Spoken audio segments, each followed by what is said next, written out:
जहां एक तरफ अमेरिकी राष्ट्रपति डोनाल्ड ट्रंप के बयानों से फैसलों से कोहराम मचा हुआ है, तो दूसरी तरफ भारत की चुप्पी से अब अमेरिका भी टेंशन में आ गया है, जिसके लिए वह बड़े से बड़े ऑफर भी देता नजर आ रहा है।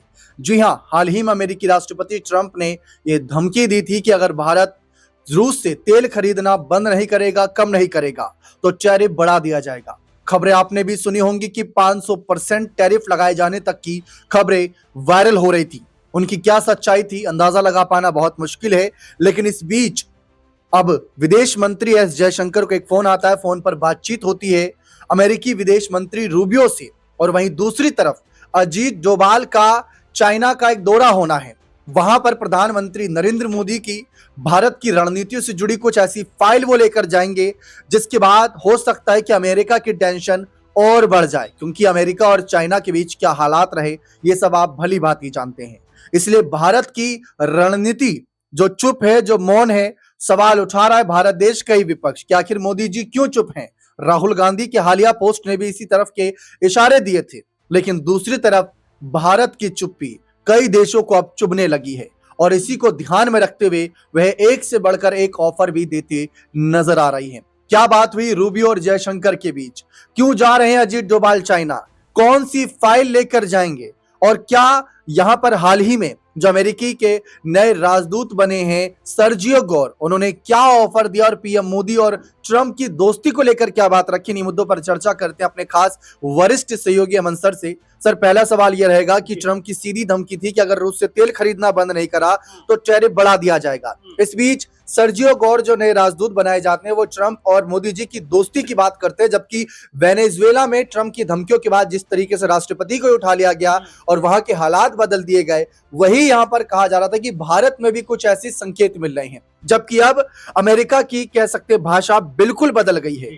भारत की रणनीति को आप कैसे देखते हैं? देखिए, पहली बात तो ये है कि भारत लगभग 1 अरब 50 करोड़ की आबादी का देश है, तो इतना आसान नहीं है किसी के लिए भी कि इस तरह से कोई भी हमला या कोई भी चीज़ करता हुआ दिखाई पड़े। लेकिन हाँ, वेनेजुएला जैसे देश जहाँ पर प्रभाव अमेरिका का पहले से ही रहा है, और वही कुछ नज़र भी आया कि वहाँ पर अमेरिका की जो गतिविधि थी, जो एक्टिविटी थी, वो देखने को मिली। लेकिन भारत के लिहाज से देखा जाए तो भारत आज दुनिया में सबसे मजबूत देशों में गिना जाता है, इसमें कोई दो राय नहीं। लेकिन हाँ, जो सवाल मूल प्रश्न आपने किया कि जिस तरह से बीते कई दिनों से या कई हफ्तों से हम लगातार ये खबर देख रहे हैं कि अमेरिका की तरफ से बयानबाजी होती है तमाम मुद्दों के ऊपर, और यहाँ तक कहा जाता है कि भाई हम टैरिफ को 500% तक कर देंगे, हम 50% और लगा देंगे, तमाम तरह की बातें की जाती है। लेकिन अब देखिए, भारत की तरफ से जो कई बार ऐसा लगता है कि भारत कुछ कहता नहीं है, लेकिन जो कूटनीति के सहारे किया जाता है वो ज़्यादा असरदार साबित होता है। और यही वजह है कि यहाँ पर एस जयशंकर जो हमारे विदेश मंत्री हैं, उनकी जो बातचीत होती है फ़ोन पर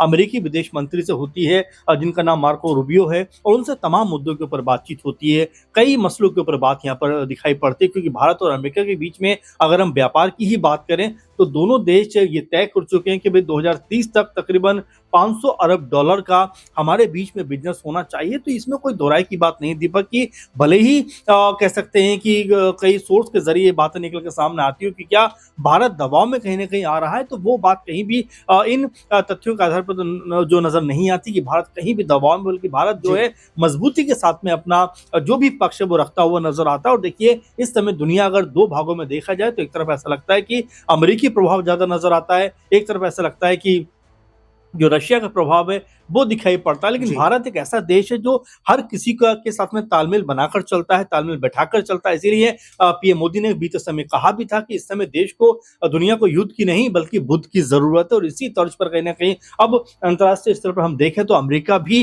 अब झुकाव मानने को तैयार दिखाई पड़ता है, क्योंकि जो नए राजदूत अमेरिका के भारत में आए हैं सर्जियो गोर, उनको लेकर भी कहा जाता है कि वो जो है बहुत खास माने जाते हैं अमेरिकी राष्ट्रपति के। और यहाँ पर अगर वो आए हैं तो किसी रणनीति के तहत जरूर आए, क्योंकि भारत जो कई बार ऐसा लगा है कि अमेरिका की जो बयानबाजी होती है उसमें अधिक उतावलापन कई बार जो राष्ट्रपति हैं डोनाल्ड ट्रंप, उनकी तरफ से दिखाई पड़ता है। लेकिन भारत कभी भी उसको वो कह सकते हैं कि प्रमुखता के साथ में उसके ऊपर पलटवार नहीं करता। लेकिन भारत के जो एक्शन होते हैं बड़े खामोशी के साथ में नजर आते हैं, क्योंकि भारत इतनी आबादी वाला देश है तो यहाँ मार्केट भी उतना ही बड़ा है। और अमेरिका को ये बात अच्छे से पता है कि भले ही आप अपने प्रोडक्ट कोई भी चीज़ बना तो लोगे, लेकिन बेचने के लिए आपको भारत जैसे मार्केट में ही आना पड़ेगा। और ये ताकत भारत की कहीं ना कहीं जो है उसको भारत समझता भी है। एक सवाल ये रहेगा कि एनएसए अजीत डोभाल जो चाइना जाएंगे और चाइना जाने की जैसी ही खबरें पहले से ही दौरा प्रस्तावित था, लेकिन इससे पहले ट्रंप की धमकी टैरिफ को लेकर थी, लेकिन अब ट्रेड डील को लेकर अमेरिका इंटरेस्ट दिखा रहा है।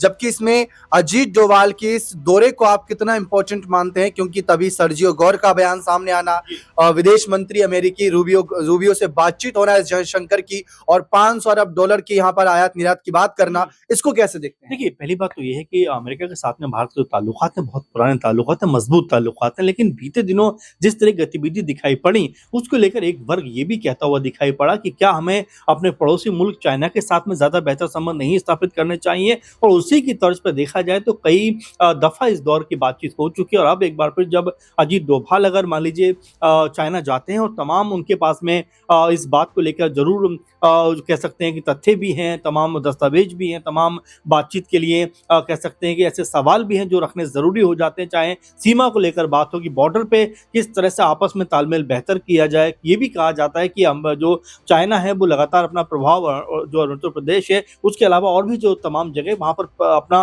प्रभाव अधिक फैलाता हुआ दिखाई पड़ता है, तो क्या भारत उसके ऊपर अपना कोई रुख रख सकता है? इसके अलावा भी कई ऐसे मसले हैं जहाँ पर भारत और चाइना के बीच में जो व्यापार है उसको और ज़्यादा मजबूत करने का तरीका, चूंकि मैंने आपसे कहा कि जिस तरह की भारत की डील रही है दुनिया में, और हमेशा भारत ये चाहता है कि भाई तमाम जो दुनिया के मुल्क हैं, चाहे ताकतवर मुल्क हैं चाहे कमजोर मुल्क है, सबको साथ लेकर चला जाए। और यही वजह है कि पीएम मोदी बड़े से बड़े देश का दौरा भी करते हैं, छोटे से छोटे देश में भी वो होकर आते हैं। और इसी तर्ज पर देखा जा रहा है कि अगर अमेरिका के साथ में हमारे बेहतर ताल्लुकात हैं या हम बेहतर तरीके से उनको एक नई दिशा देना चाहते हैं, तो चाइना को भी हम छोड़ नहीं सकते, क्योंकि हमारे मार्केट में चाइना का जो प्रभाव है वो भी हमें देखने को मिल जाता है। और यहाँ पर अगर रिश्तों में एक नई जान आती है, एक नया कह सकते हैं जान फूकती है उस पूरे के पूरे मसले पे, तो कहीं न कहीं दोनों देशों के लिए भला होता हुआ दिखाई पड़ता है। क्योंकि आप देखेंगे कि व्यापार होना ही ज़रूरी हो जाता है कि कुछ चीज़ हमें चाहिए, कुछ चीज़ चाइना को चाहिए, और आपस में जो ये तालमेल बनता है उसके ज़रिए देशों की जो आर्थिक स्थिति है वो मजबूत होती हुई दिखाई पड़ती है। बिल्कुल साफ है, लेकिन अमेरिका ईरान पर क्या हमला करेगा, ये भी सवाल पूरी दुनिया पूछ रही है। लेकिन इस बीच ईरान से जो भी देश कुछ डील कर रहा है, आयात निर्यात कर रहा है, जो भी समझौते चल रहे हैं, व्यापार चल रहा है, उस पर 25% अतिरिक्त टैरिफ भी अमेरिका ने लागू करने की बात रखी। और अमेरिका भी ईरान से काफी, इंडिया भी, भारत भी काफी ईरान से चीजें खरीदता बेचता है, उस पर भी टैरिफ लगाने की बात रख दी है। तो इसको सर आप कैसे देखते हैं कि ये कितना फर्क डालेगा? देखिए, बिल्कुल, और इस बात को लेकर कहीं भी आप देखेंगे मीडिया में बात चलती हुई नज़र आ जाएगी, हर जगह इस पे चर्चा होती हुई दिखाई पड़ जाएगी। अगर भारत के ताल्लुकात ईरान से बेहतर हैं, तो क्या अमेरिकी प्रभाव में आकर क्या वो ख़त्म हो जाएँगे? क्या वो कम हो जाएँगे? ख़त्म होने की कगार पे पहुँच जाएँगे? चूँकि भारत के साथ में ईरान के भी बहुत ज़्यादा हम देखें तो रिलेशन बेहतर हैं, और आपस में जो कह सकते हैं तमाम चीज़ों का लेन-देन होता हुआ दिखाई देता है। लेकिन अमेरिका ने जिस तरह से ये बात कही है कि हम अधिक टैरिफ लगा देंगे, तो मुझे लगता है कि भारत जैसा देश जिसको पता है हमारी ताकत और हमारी जो आज की दुनिया में अगर देखा जाए तो हम किस लेवल पे खड़े हैं,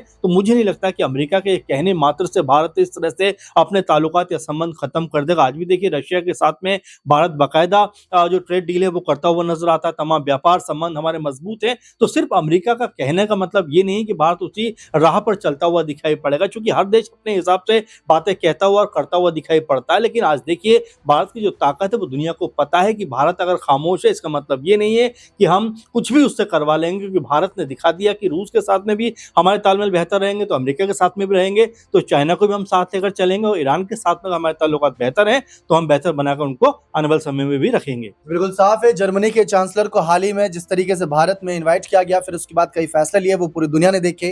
फ्रांस से भी क्या रिश्ते हैं वो सब जानते हैं। लेकिन इस बीच जिस तरीके से ट्रंप ने धमकी दी, फिर सर्जियो गौर नए राजदूत बने, ट्रेड डील को लेकर उन्होंने बातें रखी। उन्होंने यह भी कहा कि ट्रंप जल्द ही भारत देश का दौरा भी कर सकते हैं 1-2 साल के अंदर। फिर उसके बाद विदेश मंत्री अमेरिका के रूबियो का फोन आना और फोन पर बातचीत होना, भारत के विदेश मंत्री जयशंकर से, दोनों के बीच अच्छी बातचीत हुई और ट्रेड डील पर जल्दी निष्कर्ष निकाला जा सकता है।